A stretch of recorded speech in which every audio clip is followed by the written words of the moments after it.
पूरे हरियाणा प्रदेश में सबसे निठल्ला अगर विधायक रहा तो कुलदीप बिश्नोई जी रहा। अब कुलदीप बिश्नोई की भी कोई इस जनता के सामने औकात नहीं है। सबसे नकारा विधायक रहा तो कुलदीप बिश्नोई जी रहा। ये सारे लोग दल बदलू हैं, टिकटें लेने के लिए पार्टियां बदलते हैं।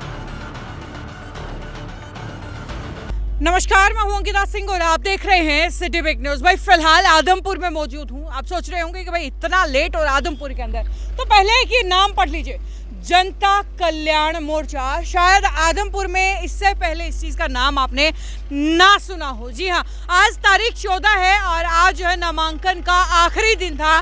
जितने भी उम्मीदवार थे या यूँ कहिए कि जितने भी उपचुनाव रण के योद्धा थे, आज सामने निकल कर के आ चुके हैं। 4 मोटे मोटे पार्टियों के और 5वां नया नाम जो आज सुनने को मिला है, जो देखने को मिला है, वो मिल रहा है राजेश छिंपा। जी हाँ, दरअसल हाल ही में एक नई पार्टी गठित हुई थी जिसका नाम है जनता कल्याण मोर्चा और उसी पार्टी से 5वीं टिकट दी गई है राजेश छिंपा को। और जो है फिलहाल आप देख भी सकते हैं कि यहाँ पर जो है जो पार्टी के अध्यक्ष हैं, जो पार्टी खड़े करने जो शख्सियत हैं, जो महाराज हैं, वो यहाँ पहुँच चुके हैं। तो चलिए उनसे बातचीत कर लेते हैं और पूछ लेते हैं कि भाई क्या सोच के इस आदमपुर उपचुनाव में उतरे हैं, किस वजह से उतरे हैं, क्या जीत की कोई उम्मीद है या नहीं। ऐसे बहुत सारे सवाल हैं, तो चलिए इन्हीं से चल करके पूछते हैं।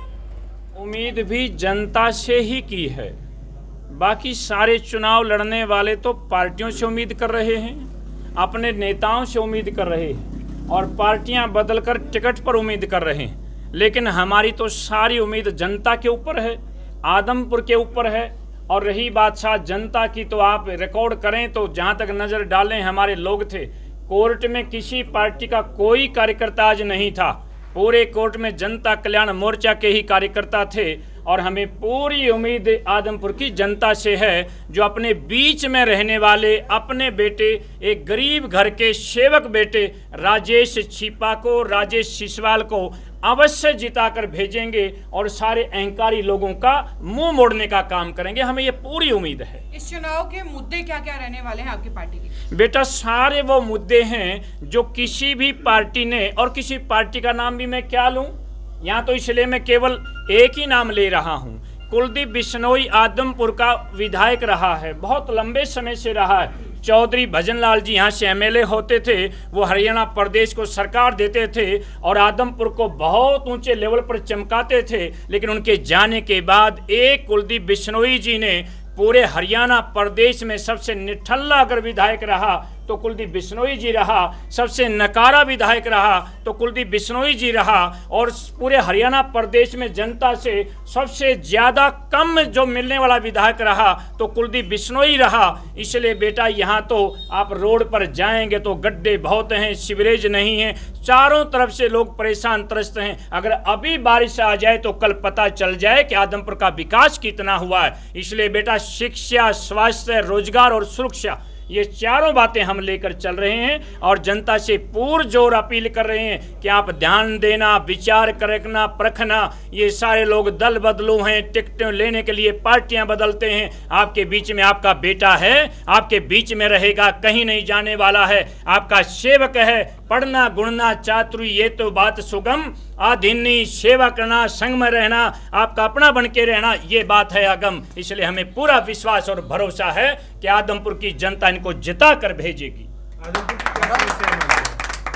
आदमपुर की क्या समस्याएं मानते हैं? आदमपुर कोई अलग तो छिपा नहीं है, समस्याएं तो पूरे हरियाणा प्रदेश में हैं। आदमपुर में तो और भी ज़्यादा समस्याएं मानी जाती हैं, क्योंकि यहाँ कोई सुनने वाला नहीं है। यहाँ कोई ऑप्शन नहीं है कि हम विधायक चुन लेंगे।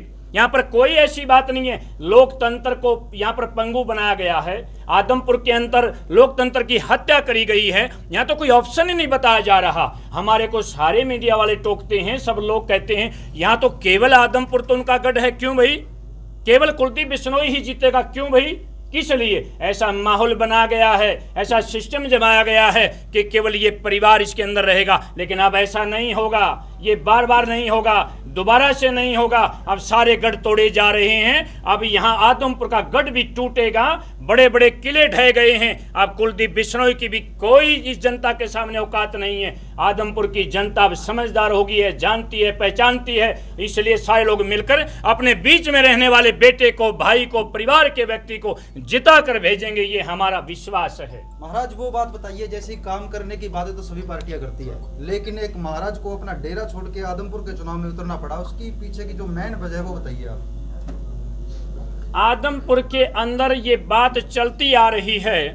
आदमपुर के अंदर कुलदीप बिश्नोई के द्वारा बार बार ये आह्वान किया जा रहा है, मैं आऊं या ना आऊं, मैं किसी से मिलूं ना मिलूं, लेकिन गढ़ तो मेरा ही रहेगा। ये वजह मेरी आने की रही है। यहाँ पर मर्जी हो जब पार्टी बदल ली जाती हैं। लोगों ने मेरे से कहा जब कुलदीप बिश्नोई जी रोजाना पार्टी बदल सकते हैं तो हम एक बार क्यों नहीं बदल सकते हैं। हम भी पार्टी बदलेंगे, इस बार हम भी जनता के साथ जाएंगे, इसलिए ये वजह रही है। और यहाँ तो बेटा लोग अपने को बहुत कमजोर महसूस कर रहे हैं। चारों तरफ समस्याएं मुंह बाएं खड़ी हैं। आपके बीच में स्कूलों को बंद किया जा रहा है। आपके बीच में आदमपुर की बेटियों ने बहुत अपील करी है, मीडिया के सामने बात रखी है कि हमारे को पढ़ाई का अवसर नहीं मिल रहा है, हमारा विधायक कहाँ है, बाई नेम लोगों से बताया है। ये वजह रही है।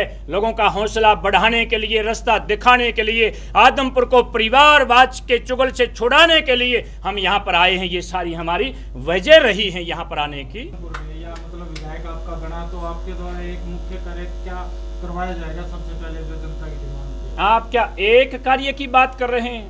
कार्य ये तो बता दीजिए कौन सा कार्य जनता के लिए किया जाता है। जनता के दोबारा सरकार बना करती हैं, जनता के मतों से मुख्यमंत्री बना दिए जाते हैं, लेकिन जब सरकार जिसकी बनती है उसको गुलदस्ते देने वाले कौन होते हैं? बड़ी बड़ी कंपनियों के मालिक होते हैं, बड़े बड़े उद्योगपति होते हैं। जनता को पूछा नहीं जाता है। जनता की रोजमर्रा की जो तकलीफें हैं, जनता कल्याण मोर्चा ये ऐलान करता है कि जब जनता की सरकार बनेगी, जैसे ही चंडीगढ़ में सरकार की शपथ होगी, पहले दिन से ही जनता की भागीदारी होगी। आप कौन से मुद्दों की बात करेंगे? ये लोग तो घरों में एक एक आदमी को तंग करते हैं। जब बच्चे रोजगार पाने की बात करते हैं तो इनको एक वर्ष में कितने फार्म भरने पड़ते हैं, कितनी फीस ली जाती है बच्चों से। बेरोजगार बच्चों को बार बार कर्जे में डाला जाता है। जनता कल्याण मोर्चा ऐलान करता है जनता की सरकार आएगी और किसी भी फार्म भरने वाले बेरोजगार बच्चे से कोई फीस नहीं ली जाएगी। ये जनता कल्याण मोर्चा ऐलान करता है। जैसे आदमपुर के जो भी नतीजे रहेंगे, हार जीत जो भी होगी, उसके बाद निरंतर क्या जनता मोर्चा निरंतर मैदान में रहेगी डटकर, या आदमपुर के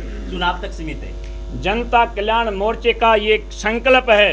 केवल सरकार, केवल और केवल पार्टी बनाने का संकल्प नहीं है, केवल संगठन चलाने का संकल्प नहीं है। जनता कल्याण मोर्चे का संकल्प 2024 में हरियाणा प्रदेश में व्यवस्था परिवर्तन करके सरकार बनाने का संकल्प है। इसलिए मोर्चा निरंतर चलता रहेगा, बढ़ता रहेगा। और आदमपुर का चुनाव जीत कर, आप ये जो बात कह रहे हैं कि अगर कोई पर्सन नहीं है, अगर की कोई बात नहीं है, आप अगर इसलिए कह रहे हैं कि हम नए लोग इसलिए आप अगर लगा रहे हैं, एक गरीब का बेटा चुनाव लड़ रहा है, क्या इसलिए अगर की बात हो रही है? हम बहुत बड़े पैसे वाले नहीं हैं, क्या इसलिए अगर की बात हो रही है? ये सारे पैसे वाले हराए जाएंगे, ये सारे दल बदलने वालों का हल्का बदल दिया जाएगा और आदमपुर से राजेश छिपा चुनाव जीतकर शुरुआत करेगा और 2024 में हरियाणा प्रदेश में जनता की सरकार बनेगी। ये हमारा संकल्प है। पुराने आदमी जो बैठे हैं। तो भाई ये थे इस पार्टी को खड़े करने वाले जो महाराज हैं, जो जसमेर जी हैं। खैर अगोहाना में बहुत बड़ा नाम इनका है फिलहाल, और अभी आदमपुर के अंदर एंट्री की है। वायदा खैर आदमपुर उपचुनाव के बाद भी यहाँ डटे रहने का किया है, वो तो वक्त ही बताएगा डटते हैं या जो है समय का फेरबदल कुछ और रहता है। वैसे आपकी इस मामले में राय क्या है? नीचे कमेंट सेक्शन में लिख करके जरूर बताइए और वीडियो को ज़्यादा से ज़्यादा शेयर कर दीजिए। नमस्कार।